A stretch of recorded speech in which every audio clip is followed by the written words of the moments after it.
नमस्कार मित्रांनो, महाराष्ट्र अकॅडमीच्या युट्यूब चॅनलवरती सर्वांचं स्वागत आहे। आर्मी अग्निवीर भरती 2026 ची जी काही परीक्षा झाली त्या परीक्षेमध्ये GD, tradesman, clerk, technical, nursing assistant, women military police या वेगवेगळ्या ज्या पोस्ट आहे त्या पोस्टचा कट ऑफ किती लागणार आहे त्याबद्दलची महत्त्वाची माहिती आपल्याला आज घ्यायची आहे, जेणेकरून आपल्याला पुढच्या फिजिकलसाठी आतापासूनच परिपूर्ण अशी तयारी करता येणार आहे।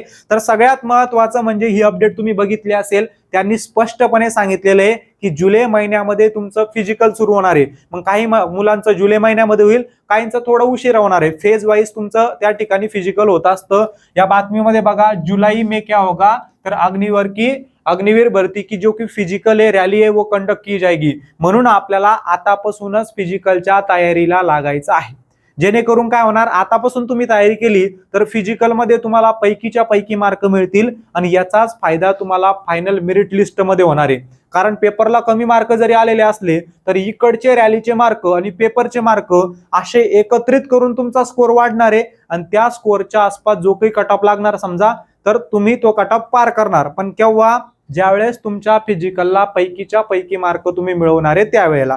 ठीक आहे, आता बघा सगळ्यात महत्त्वाचं म्हणजे ज्या विद्यार्थ्यांना असं वाटत असून की खूपच कमी क्वेश्चन बरोबर येत आहे किंवा माझे 20, 22, 18, 17 असेच क्वेश्चन बरोबर येते, पेपर चांगला गेलेला नाही, मी फक्त एक अटेम्प्ट म्हणून पेपर दिला होता, तर त्या विद्यार्थ्यांनी सुरुवातीपासून तयारी करायची आहे। आणि सुरुवातीपासून मराठीत तयारी करायची असेल तर महाराष्ट्र अकॅडमी मध्ये ही रेकॉर्डेड बॅच उपलब्ध आहे। बघा, बेसिक टू ऍडव्हान्स सगळा सिलेबस यामध्ये कव्हर केलेला आहे। किंवा तुम्हाला एखादं गाईड पाहिजे असेल, पुस्तक पाहिजे असेल, तर आपलं देशातलं नंबर 1 ठरलेलं अग्निवीर राजमार्ग हे पुस्तक आहे।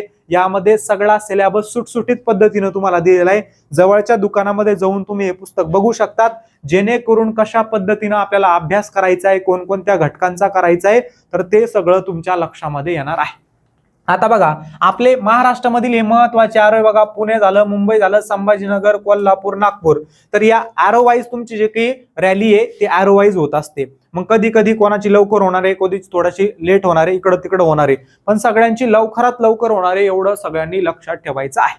आता बघा, कट ऑफ किती लागणार आहे आपल्या फिजिकल साठी, तर त्याबद्दल जीडीचा जो काही कट ऑफ आहे तो जवळपास 27 क्वेश्चनच्या आसपास लागू शकतो। कितीच्या आसपास? 27 क्वेश्चनच्या। यामध्ये कधी कधी +1-2 होऊ शकतं किंवा -1-2 होऊ शकतं, म्हणजे 27च्या जागी 26-25 होऊ शकतं किंवा 27च्या जागी 28-29 होऊ शकतं, पण 25च्या खाली कधीच येणार नाही, लक्षात ठेवा। मग हे आता एरो वाईज होणार आहे, जवळपास सगळ्याच एरो मध्ये असंच असणार आहे। फक्त एखाद्या एरो मध्ये काय होईल रे, तर 26+ वरती होणार, एखाद्या एरो मध्ये 28+ वरती होणार आहे।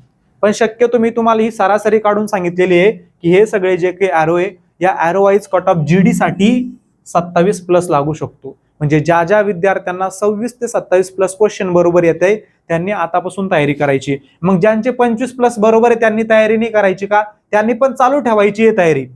का बरं चालू ठेवायची आहे? कारण त्याचं तुम्हाला नुकसान होणारच नाहीये। एकतर तुमचा व्यायाम होतोय, ठीक आहे, नाहीच तुमचं त्या ठिकाणी झालं त्या ठिकाणी, तर आतापासूनच तुमचा तेवढा तरी व्यायाम होणार आहे बाबा हो, किंवा पुढच्या भरतीसाठी काम येईल, किंवा फिटनेस तरी तुमची चांगली राहणारच आहे, बरोबर आहे। तसं तुम्ही दरवेळेस सराव करतच असतात तशा पद्धतीने, ठीक आहे। मग ज्या ज्या विद्यार्थ्यांना 27 क्वेश्चन बरोबर येत आहे त्यांनी कमीत कमी त्यांनी तरी काय करायचंय, आतापासूनच फिजिकलच्या तयारीला सुरुवात करायची आहे। आलं लक्षामध्ये? दुसरं म्हणजे बघा, ट्रेड्समॅनच्या ज्या काही जागा आहेत त्या जीडी पेक्षा थोड्या कमी असतात। आणि मुलांचं काय असतं माहिती का, काही मुलांनी जीडी हा जो की ट्रेड्समॅन आहे, जीडी आणि ट्रेड्समॅन या 2 पदासाठीच मुलांनी जास्त करून फॉर्म अप्लाय केलेले असतात। मग जास्त फॉर्म आले, जास्त मुलं आले, कॉम्पिटिशन वाढले, म्हणून हा स्कोर थोडासा जास्त जात असतो। हा का बरं कमी सांगितला? इथं सुद्धा जागा जास्त असतात, पण त्या ठिकाणी जीडीच्या जागा जास्त असतात आणि फॉर्म सुद्धा जास्त असतात, पण जागा जास्त आहे त्यामुळे कट ऑफ कमी येतो। इथं आपल्या ट्रेड्समॅन मध्ये जागा कमी असतात आणि फॉर्म जास्त असतात, त्यामुळे जो काही तुमचा कट ऑफ आहे तो जवळपास 30च्या आसपास लागण्याची शक्यता आहे। यामध्ये तुम्ही +1-2 करा आणि -1-2 करा, प्लस तर करायची शक्यता नाहीये, पण -1-2 तुम्ही पकडून चालायचे। शक्यतो कधी कधी 28-29 क्वेश्चन जरी तुम्हाला बरोबर असेल तरी तुम्ही ट्रेड्समॅनच्या फिजिकल साठी आतापासूनच तयारीला लागायचंय, आणि तयारी ही आतापासूनच तुम्हाला करावं लागणार आहे। त्यानंतर बघा, क्लर्क साठी 28च्या आसपास आपण पकडूया, कारण क्लर्कच्या जागा कमी असतात आणि जागा कमी असतात, आणि त्यातल्या त्यात एक प्लस पॉईंट असा आहे की याच्यासाठी तुम्हाला इंग्रजी हा विषय असतो। कोणता विषय असतो? इंग्रजी। मग त्या इंग्रजी विषयामुळे इथं कमी कट ऑफ लागू शकतो। कोणत्या विषयामुळं? इंग्रजी विषयामुळं. कारण जास्त मुलं क्लर्कला प्रेफरन्स देत नाही, जास्त फॉर्म भरत नाही क्लर्क मध्ये, तर ते टेक्निकल मध्ये भरतील 12वी पास वरती अशा पद्धतीनं. ठीक आहे, मग त्यामुळे इथं कट ऑफ हा 27 क्वेश्चन किंवा 28 क्वेश्चनच्या आसपासच पकडून चालायचंय, कारण इंग्रजी विचारला जात असते इथं. ठीक आहे, मग ज्या विद्यार्थ्यांनी दिलाच असेल क्लर्कचा पेपर त्यांना 28+ क्वेश्चन बरोबर येत असतील तर फिजिकलच्या तयारीला आतापासून लागायचे. त्यानंतर बघा आता वुमेन मिलिटरी पोलीस, आता महिला आल्या वुमेन मिलिटरी पोलीस म्हणजे, आणि यांचा जो काही कट ऑफ आहे मी 32 का बरं सांगतोय रे, कारण जागा खूप कमी असतात. प्रत्येक ARO मध्ये जवळजवळ 50 असतील, कुठं 47 असतील, कुठं 23 असतील, अशा पद्धतीनं जागा कमी असतात, त्यामुळे हा कट ऑफ वाढत असतो. आणि आता जास्तीत जास्त मुलांना ओढ लागली आहे सैन्य दलामध्ये जाण्याची, त्यामुळे फॉर्म सुद्धा भरपूर मुली भरत असतात. पण कट ऑफ वाढण्याचं कारण म्हणजेच काय, तर वॅकन्सीज वुमेन मिलिटरी पोलीसच्या खूप कमी असतात प्रत्येक ARO वाईज, म्हणून त्या ठिकाणी वुमेन मिलिटरी पोलीसचा जो काही त्या ठिकाणी कट ऑफ आहे तो 32 क्वेश्चनच्या आसपास लागू शकतो. किती क्वेश्चनच्या आसपास? 32 क्वेश्चनच्या आसपास लागू शकतो. यामध्ये -+2 तुम्ही करू शकतात, पण प्लस कडे जाऊ नका, मायनस कडे जा शक्यतो. ठीक आहे, मग ज्यांना 30+ क्वेश्चन बी ज्यांचे बरोबर आहे ना त्यांनी तयारीला लागून जायचंय, फिजिकलची तयारी करायची आतापासूनच.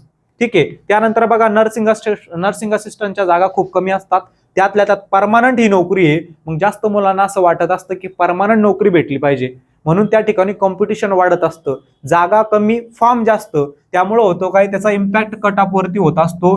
म्हणून हा कट ऑफ 35 ते कधी कधी 38 आणि फायनलला हा 40-42 क्वेश्चनच्या पुढे सुद्धा जाऊन टपकत असतो.